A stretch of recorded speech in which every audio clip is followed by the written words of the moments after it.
Ito ang mga cruiser bikes na budget-friendly at available ngayon sa ating market ngayong 2024. Kung mahilig ka sa mga classic look na motorsiklo and at the same time ay maibibigay ang comfort na mahahalin tulad sa isang maxi scooter, ay cruiser bike na nga ang nababagay sa iyo.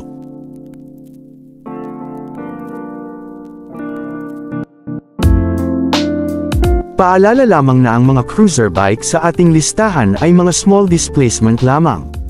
Ang mga expressway legal cruiser bikes ay gagawan natin ng panibagong video. At ang mga babanggitin kung presyo ay naka-dip end sa mga dealers at locations nationwide.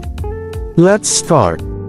Unahin na natin sa pinakamurang cruiser bike ngayon, ang Skygo Boss 150 na nagkakahalaga ng 55,000 pesos. Imagine sa ganitong presyo ay magkakaroon ka na ng isang cruiser bike na pwede mong gamitin sa pang-araw-araw. Ang Skygo Boss 150 ay may 4 strokes, 150cc, single cylinder with 2 valves, air-cooled, kayang magbigay ng 11 horsepower at 9.8 Nm of torque, at naka-carburetor type engine. Very basics naman ang mga features nito, which is good dahil nasa classic bike ito. Halogen bulb ang mga ilaw, disc brake sa harap at drum brake sa likod, analog panel at may kickstart. 16 inches naman ang wheel size sa likod at 18 inches naman sa harap. Sunod sa ating listahan ay ang Benelli Motobi 200 Evo na nagkakahalaga ng 125,000 pesos.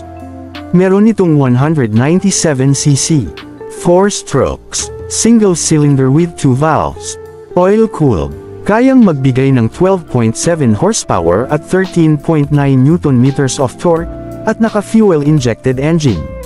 Equipped na rin ito ng mga modern features gaya ng digital meter panel, disc brake sa harap at likurang preno, halogen bulb na headlight at tail lights, 12 liters of fuel tank capacity, 15 inches mag-wheels sa likod at 17 inches naman sa harap.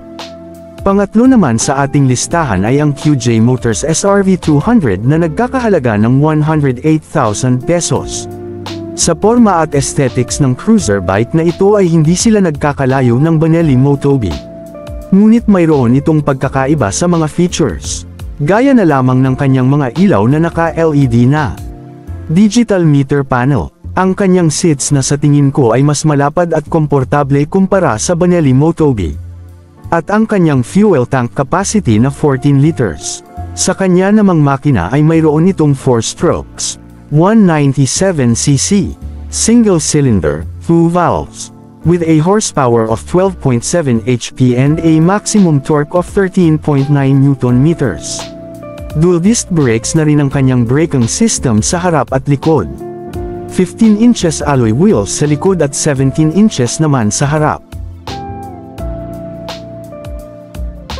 Sa ngayon ay ito pa lamang ang alam kong mga small displacement cruiser bikes na available dito sa ating market. But don't get me wrong. Dahil marami pa rin naman ang mga classic lukang bike na pwede mo din bilhin at i-modify into cruiser bike build. Gaya ng Kiwi Cafe Racer 152, Yamaha YTX 125, Motorstar Cafe 150, Rusi Classic 250, at Skygo Earl 150. Kung may nakaligtaan man ako sa ating listahan ay pwede kang mag-comment sa ibaba. Ganun din kung may suggestions ka para lalong ma-improve ang mga susunod na videos na aming ihahain. Maraming salamat po sa panunood at hanggang sa susunod na motorcycle topic na ating pag-uusapan.